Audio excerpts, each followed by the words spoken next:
Good morning बच्चों। Accountancy की आज की क्लास में हम रिटायरिंग ऑफ अ पार्टनर में जो टॉपिक करने वाले हैं वो टॉपिक हमारा है अकाउंटिंग ट्रीटमेंट ऑफ गुडविल। आप सभी जानते हैं कि चाहे रेशो चेंज करी जाए, पार्टनर्स आपस में एग्री करके अपनी रेशो को चेंज करें, या फिर कोई नया पार्टनर एडमिट हो जाए, या फिर इस केस में किसी पुराने एग्जिस्टिंग पार्टनर की रिटायरमेंट हो जाए, या फिर कोई पार्टनर जो है किसी की डेथ हो जाए, तो उस केस में हमें गुडविल का ट्रीटमेंट करना पड़ेगा एज अ कंपनसेशन। हम सभी जानते हैं कि गुडविल जो है वो सभी पार्टनर्स मिलके जो है वो अर्जित करते हैं, अर्न करते हैं। तो अगर कोई नया पार्टनर एडमिट होता है तो डेफिनेटली उसको भी वो कंपनसेशन देना पड़ेगा पुराने पार्टनर्स को, जो हम कर चुके हैं लास्ट चैप्टर में।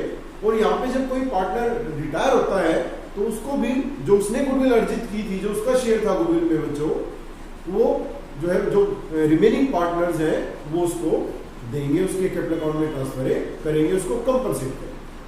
तो आज हम इसी का ट्रीटमेंट सीखने वाले हैं। आपको याद होगा जब हमने थर्ड चैप्टर किया change in profit sharing ratio, तो हमने गुडविल के ट्रीटमेंट की एक एंट्री करी थी। क्या एंट्री करी थी हमने लिखा था गेनिंग पार्टनर्स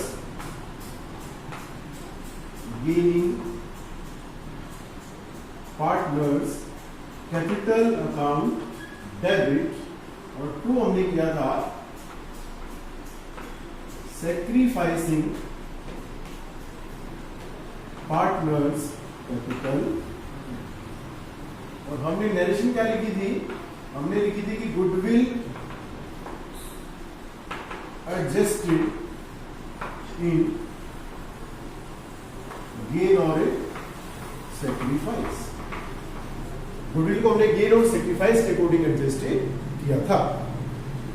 जिस पार्टनर को गेन हो रहा था आगे वो फ्यूचर में जो प्रॉफिट का ज्यादा शेयर लेगा, तो उसने क्या किया एज ए कंपनसेशन जो सैक्रिफाइस करा जो पार्टनर माने जिसको फ्यूचर में लॉस होने वाला है, उसके अकाउंट में जो है ट्रांसफर अमाउंट कर दिया उसकी गुडविल के शेयर के इक्वल। और बच्चों हमने कोई फोर्थ चैप्टर में कोई हमने डिफरेंस नहीं किया, वहां पे भी हमारा सेम टॉपिक हमारा यही था। डिफरेंस क्या रहा कि जो नया पार्टनर आया जो कि वो गेन कर रहा था, पहले उसको कुछ नहीं मिल रहा था फर्म में, अब वो आया तो जितना शेयर वो लेगा वो सारा का सारा उसका गेन माना जाता है। तो उसके इक्वल जो है वो क्या करता है, वो गुडविल ले आता था और उसको सैक्रिफाइसिंग पार्टनर में हम डिवाइड कर देते थे। तो वहां पे भी हमारा सैक्रिफाइसिंग पार्टनर्स क्या होते थे, क्रेडिट हो जाते थे। अब यहाँ पे क्या है, यहाँ पे एक एग्जिस्टिंग पार्टनर जो वो फर्म को छोड़ के जा रहा है, तो माने वो क्या कर रहा है, वो सैक्रिफाइस कर रहा है, जितना भी अपना शेयर था वो सारा छोड़ के जा रहा है। तो गेन कौन कर रहे हैं, उसके शेयर को कौन बांटेंगे? डेफिनेटली जो भी बाकी रहेंगे, जो रिमेनिंग पार्टनर्स होंगे वो उसके शेयर को बांट देंगे। किसमें बांट लेंगे? अपनी गेनिंग रेशो में। तो इसलिए जो एंट्री हम थर्ड चैप्टर में और फोर्थ चैप्टर में कर रहे थे वही सेम ट्रीटमेंट हम किसमें करेंगे, रिटायरमेंट के टाइम पे भी करेंगे। तो यही एंट्री जो हमने थर्ड चैप्टर में की थी हमारी काम आएगी इस चैप्टर में भी, रिटायरमेंट ऑफ अ पार्टनर। और एंट्री क्या हुई हमारी, gaining partners capital account debit और to sacrificing partners capital account. इसको हम ऐसे लिख सकते हैं कि रिमेनिंग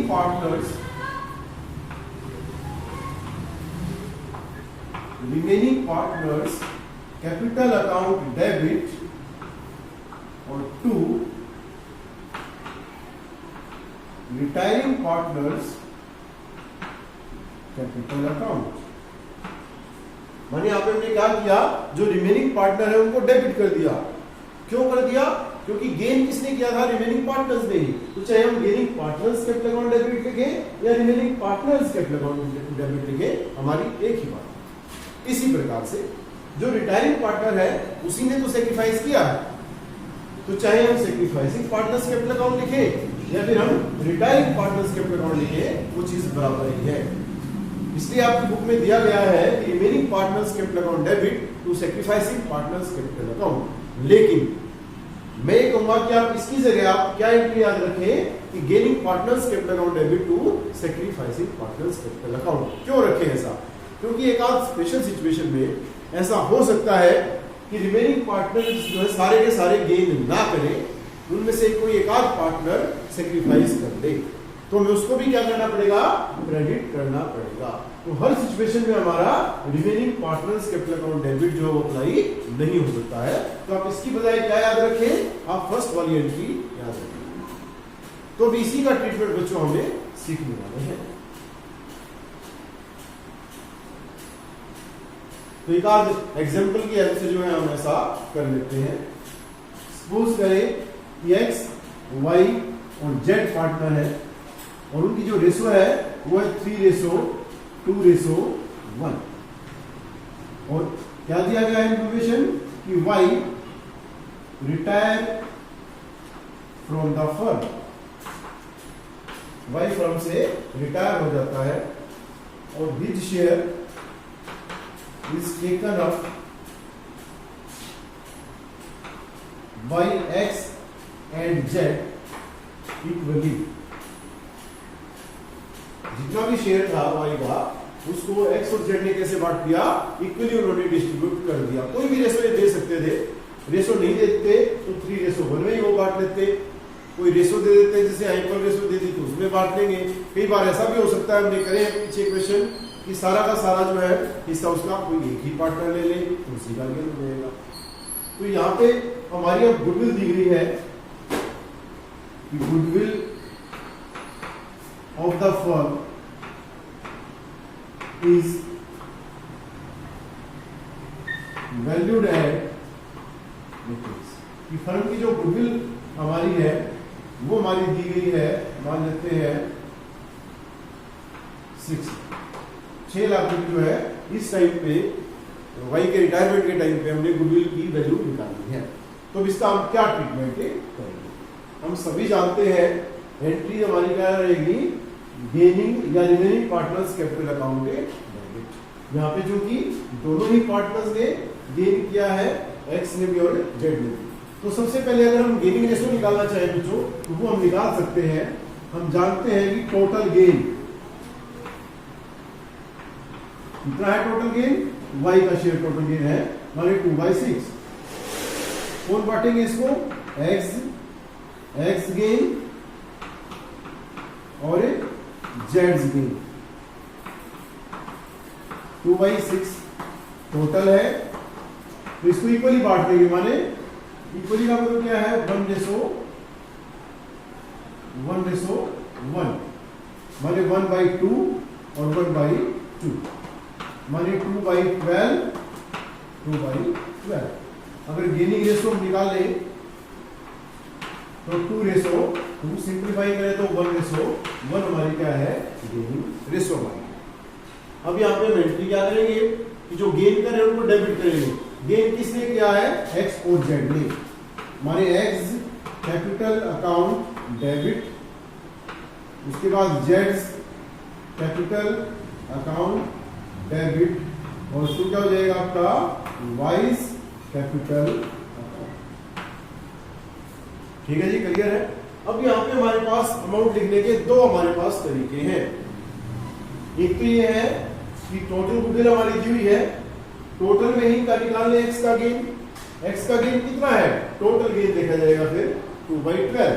अगर हम टोटल गुडविल लेते हैं तो टोटल गेन माने 6 लाख मल्टीप्लाई बाई 2/12, 2 6 12 और 6 1 6 माने 1 लाख रुपीज जो है वो क्या हो जाएगा, एक्स का गेन हो जाएगा। और इतना ही हमारा 2/12 ही 1 लाख हमारा किसका गेन हो जाएगा, जेड का गेन हो जाएगा।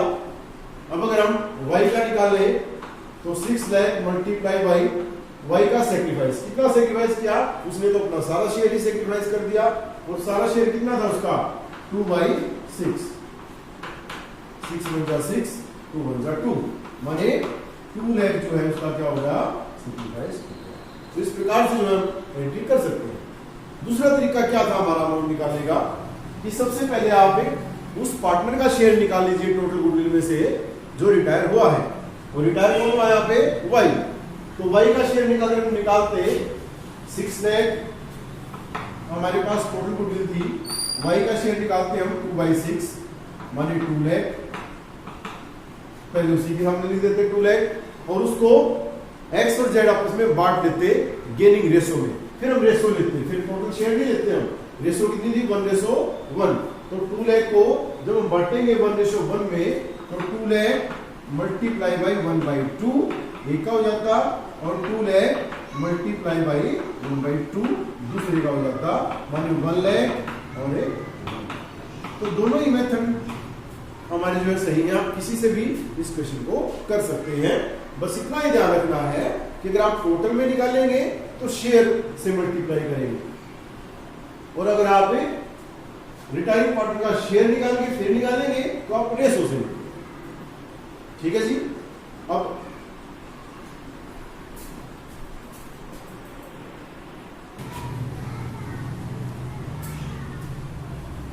हमारा ऐसा भी हो सकता है कि इसी केस में हमारे पास ओल्ड गुडविल भी दे दी जाए, जैसे कि हमने last chapter admission of A partner में भी हमने किया था। तो आप सभी जानते हैं कि अगर फर्म में एग्जिस्टिंग गुडविल है तो पहले हम उसी को राइट ऑफ करेंगे, और नई गुडविल का ट्रीटमेंट हमने सीखा है इसी प्रकार से हम करेंगे। अगर मैं एक एग्जांपल की हेल्प से इसको सीखें, तो एग्जांपल में ले रहा हूं कि एक्स और वाई और जेड पार्टनर है, 3:2:1 में डिवाइड करते हैं, वाई जो है रिटायर हो जाता है, और इसके शेयर को एक्स एंड वाई जो है वो एक्वायर करते हैं इक्वली 1:1, माने वो 1:1 में जो उसको एक्वायर कर लेते हैं। अब फर्म के पास गुडविल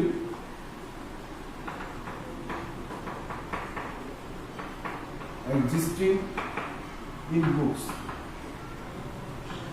हमारे पास बुक्स में जो गुडविल पड़ी हुई है पहले, वो हमारे पास कितनी पड़ी हुई है, वो हमारे पास ₹3 लाख हमारे पास है, और जो गुडविल वैल्यूड हमारी है वो हमारे पास ₹6 लाख। तो बच्चों 6 लाख का ट्रीटमेंट तो हमने लास्ट में सीखा है, सेम वैसे ही रहेगा हमारा। उससे पहले हमें किसका ट्रीटमेंट करना होगा, 3 लाख का। इसको हमें क्या करना पड़ेगा, राइट ऑफ करना पड़ेगा। लास्ट चैप्टर में भी मैंने बताया था old goodwill, old partners, old ratio. अब गुडविल हमारी एसेट होती है, डेबिट साइड है, इसको राइट ऑफ करेंगे तो क्या करना पड़ेगा, क्रेडिट करना पड़ेगा। माने हम करेंगे to goodwill,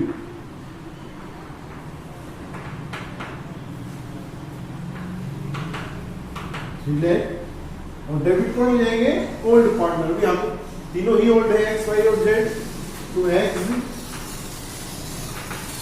capital account debit, Y's capital account debit, और जेड कैपिटल अकाउंट डेबिट।